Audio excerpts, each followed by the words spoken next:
ऐसी दवाई जो आपके हार्ट अटैक के चांसेस को बिल्कुल नीचे कर देती है। ये दवाई आप सुन के ये ख्याल आपको आएगा कि हमने इसके बारे में पहले क्यों नहीं सुना, या इसका न्यूज़ में क्यों इतनी मशहूरी नहीं है, लोग बात क्यों नहीं करते इस बारे में। उसकी वजह यह है क्योंकि इसकी प्राइस बहुत कम है। इस दवाई की एक शीशी आपको सिर्फ 500 या 600 रुपये में मिल जाती है। जिस चीज़ में पैसा नहीं होता उस चीज़ को कोई एडवर्टाइज भी नहीं करता, उसके बारे में कोई बात भी नहीं करता, बेशक उस चीज़ से कितने ही इंसानों की ज़िंदगियां बच जाए। इस दवाई के ऊपर एक रिसर्च, बहुत सी रिसर्चेज हुई हैं, लेकिन एक रिसर्च मैं आपके साथ शेयर कर रहा हूँ जो आप सर्च कर सकते हैं, जिसका नाम है coronary drug project. Coronary drug project में इस दवाई को इस्तेमाल किया गया और इसके रिजल्ट्स मैजिकल या जादुई रिजल्ट्स आए हार्ट अटैक के चांसेस के ऊपर। इस दवाई की वजह से हार्ट अटैक के चांसेस बहुत नीचे चले गए। अब ये दवाई कौन सी है? इस दवाई का नाम है नायासिन। नायासिन आप कोई भी अपनी करीबी फार्मेसी से जाके आराम से ले सकते हैं। ये करती क्या है? नायासिन आपके कोलेस्ट्रॉल को, स्पेशली ऑक्सीडाइज कोलेस्ट्रॉल जो बुरा किस्म का होता है, LDL, उसको नीचे लेके जाती है, उसको डिक्रीज कर देती है। नायासिन आपके जो शरियानें होती हैं, आर्टरीज जो होती हैं, कार्डियोवास्कुलर, दिल की शरियानें, उनकी प्रोटेक्शन के लिए काम आती है। उसको जो वाइट ब्लड सेल के रिएक्शंस होते हैं आर्टरीज के अंदर, उसको डिक्रीज करती है। देखिए, जब आपकी शरियानों के अंदर या आर्टरीज के अंदर प्लैक बन जाता है, मतलब कि वो शरियानें आपकी वो होती हैं जिससे खून गुजर है, उसमें ब्लॉकेज हो जाती है अगर, या कोई चीज़ आके जम जाती है उसकी दीवारों पे, तो वाइट ब्लड सेल्स, आपके कुव्वत मुदाफ़ियत के सेल्स आते हैं और लड़ना शुरू हो जाते हैं, जिसकी वजह से इन्फ्लेमेशन होती है। मतलब कि वो फूल सी जाती हैं, सोजन हो जाती है आपकी आर्टरीज के अंदर, और ब्लड का गुजरना भी मुश्किल हो जाता है और बीमारियां भी बहुत आती हैं। तो ये उन वाइट ब्लड सेल्स के रिएक्शन को कंट्रोल करता है नायासिन दवाई। और नायासिन डिक्रीज करता है मोनोसाइट्स और दूसरे वाइट ब्लड सेल्स आपके शरियानों के अंदर जो लड़ रहे होते हैं इस प्लैक के ख़िलाफ़, ये जो ब्लॉकेज हो जाती है। नायासिन आपके बॉडी के अंदर या आपकी आर्टरीज के अंदर या आपके ब्लड के अंदर एक होता है CRP, जिसका फुल फॉर्म है C रिएक्टिव प्रोटीन। ये C रिएक्टिव प्रोटीन का नाम याद रखें, क्योंकि बहुत से टाइम डॉक्टर्स या आपको कहते भी है कि ये टेस्ट करा लो अपना CRP का। CRP के वैल्यू से आप ये पता लगा सकते हैं कि इंसान के कितने चांसेस हैं कितना लंबा रहने के, या उसकी अर्ली डेथ के कितने चांसेस हैं। CRP इंडिपेंडेंटली, सिर्फ बाकी सब को छोड़ दें, सिर्फ इस वैल्यू से हम ये भी असेस कर सकते हैं कि एक इंसान के कितने चांसेस हैं हार्ट अटैक होने के, आपके पेरिफेरल वैस्कुलर डिजीज़ होने के, या फिर स्ट्रोक होने के, जो दिमाग में जाके वो क्लॉट आपके दिमाग में आ जाता है। तो ये CRP प्रोटीन से हमें पता चल जाता है, इसके लेवल से, कि कितने चांसेस हैं कि हमें ये चीज़ें हो सकती हैं। अगर आपके ब्लड के अंदर CRP का लेवल ऊपर है, हाई है, तो मतलब आपकी बॉडी के अंदर इन्फ्लेमेशन है, मतलब कि सोजन है आपकी बॉडी के अंदर।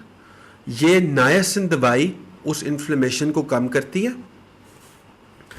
और जब आपके शरियानों के अंदर या आर्टरीज के अंदर कोई ब्लॉकेज हो जाती है, तो फिर उधर ऑक्सीडेशन शुरू हो जाती है। ये उस ऑक्सीडेशन को ब्लॉक करता है, कम करता है।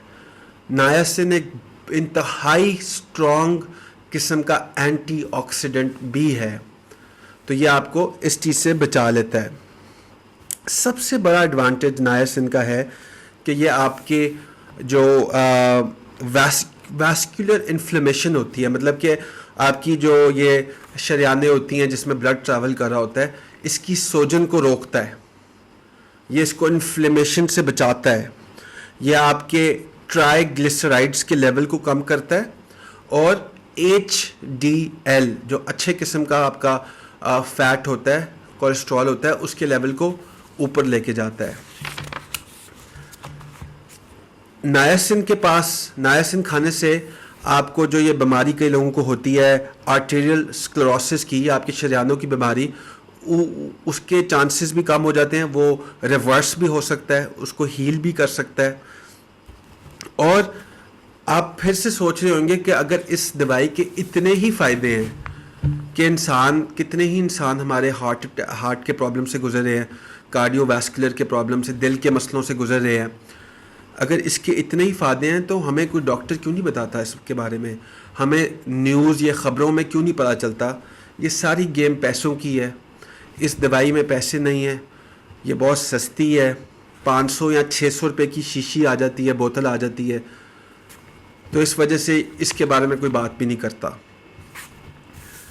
अब आपका जो नायासिन है, अगर किसी इंसान में दिल का कोई मसला है, मैं ऐसे लोगों को जानता हूं जिनको स्टंट लगे हुए थे, जिनके दिल के कोई प्रॉब्लम्स थे, उनका कोलेस्ट्रॉल का लेवल बहुत ऊपर था, उनके हार्ट अटैक के चांसेस बहुत ज़्यादा थे। नायासिन लेने से रेगुलरली, ऐसा एक मेरे बुज़ुर्ग एक शख्स आए थे, वो नायासिन ले रहे थे, उनको स्टंट लगा हुआ था, अभी उनकी उम्र कोई 75 या 80 साल थी और बिल्कुल फिट चल रहे थे।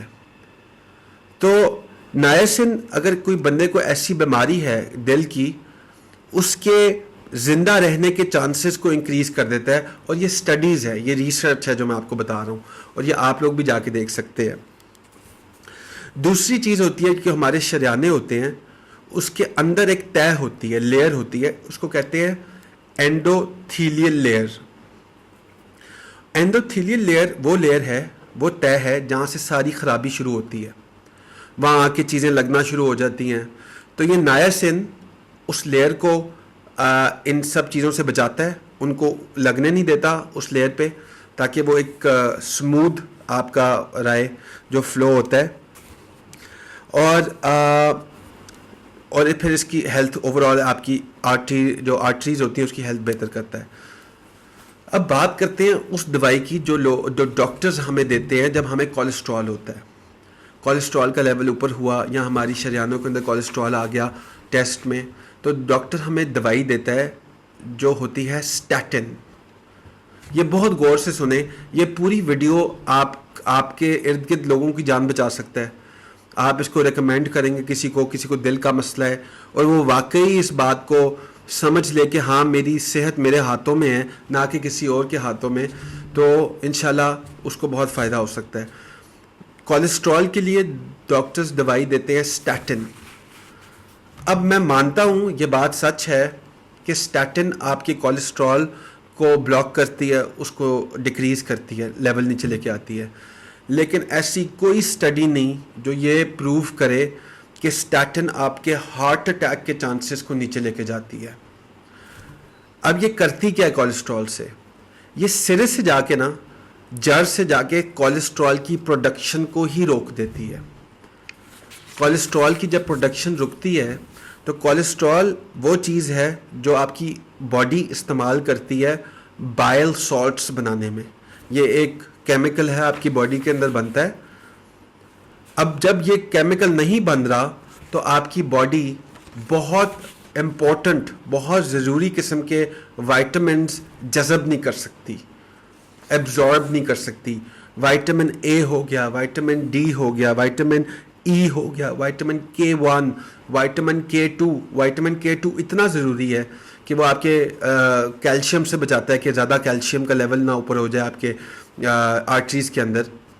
और जब आपके पास बाइल सॉल्ट्स ही नहीं, आप खाना खाई जा रहे हो, उसके अंदर से जो ग़िज़ाइयत है, जो इम्पोर्टेंट न्यूट्रिएंट्स है, वो आपके ब्लड के अंदर, बॉडी के अंदर जा ही नहीं रही, ज़ाया होकर बाहर जा रही हैं, तो आप सोच सकते हैं कि उसके साथ और कितने नुकसान आपको एक्सपीरियंस करने पड़ेंगे।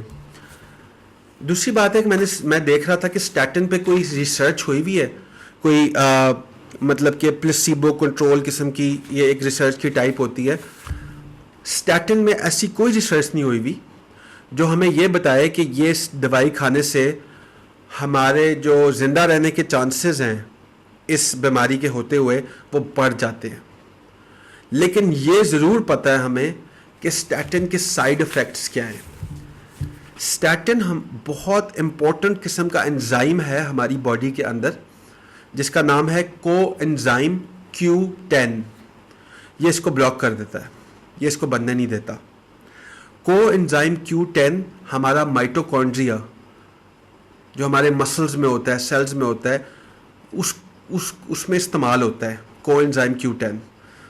अब जब ये जो दवाई है ये आपके उस चीज़ को ही ब्लॉक कर देती है जो आपके माइटोकॉन्ड्रिया को ज़रूरत है आपके मसल्स के लिए, तो इसके मसले फिर आपकी आना शुरू हो जाते हैं। याद रखें कि आपका दिल भी एक मसल है, तो जब आपके मसल ओवरऑल मसल में प्रॉब्लम होंगे तो इस दवाई से आपके चांसेस बढ़ जाते हैं मसल वेस्टेज के, हार्ट फेलियर के, और ये फिर इसके रिस्क आपके इंक्रीज हो जाते हैं और आपको दर्दें शुरू हो जाती हैं। हाँ, मसल्स में पेन शुरू हो जाती है, पीछे पट्ठों में, हर कहीं भी आपको मसल्स में पेन हो सकती है इस दवाई लेने से। मैं ये बिल्कुल भी सजेस्ट नहीं कर रहा कि आप इस दवाई को लेना छोड़ दें या आप इसमें कोई कमी ले आएँ। मैं सिर्फ आपको ये बताने की कोशिश कर रहा हूँ कि ये आपकी रिस्पॉन्सिबिलिटी है कि आप इस पर रिसर्च करें, थोड़ा पढ़ लें। अब आपके पास सॉफ्टवेयर्स भी हैं जिसमें आप इसके बारे में पढ़ सकते हैं, स्टैटिन के साइड इफ़ेक्ट्स पे या स्टैटिन का क्या फ़ायदा है, इसकी क्या रिसर्च है, और उसको इकट्ठा करें, अपने डॉक्टर के पास लेके जाएं और उस डॉक्टर से कहें कि आप हमें टाइम दें और हमसे बात करें ताकि आप अपनी सेहत के लिए एक बेहतर किस्म का फ़ैसला कर सकें। दूसरा, अगर आप में से कोई दिल के मसले से गुज़र रहा है, हार्ट इशू से गुज़र रहा है, तो नायासिन का इस्तेमाल आपके लिए इंतहाई बेनिफिशियल हो सकता है। नायासिन को मैं रिकमेंड करूँगा। इसकी एक टाइप आती है जिसका नाम है एक्सटेंडेड रिलीज़ नायासिन, 500 मिलीग्राम हर रोज़, 500 मिलीग्राम हर रोज़, और ये मेरी रिकमेंडेड डोजेज है। आप अपने डॉक्टर से, अपने अजीज़ो क़ारिब से जो मेडिकल की इंफॉर्मेशन को जानते हैं उनसे डिस्कस कर सकते हैं। तो याद रखें, नायासिन जब भी दिल का कोई मसला आपके सामने आता है या ये जो आपका स्पेशली ये शरियानों का जो ब्लॉकेज हो जाती है, हार्ट का प्रॉब्लम है, तो नायासिन को याद रखें, नायासिन को इस्तेमाल करें। और उम्मीद करते हैं आपके लिए ये वीडियो बेनिफिशियल होगी। इसको शेयर करें ताकि ज़्यादा से ज़्यादा लोगों को इस चीज़ के बारे में पता चले। Thank you.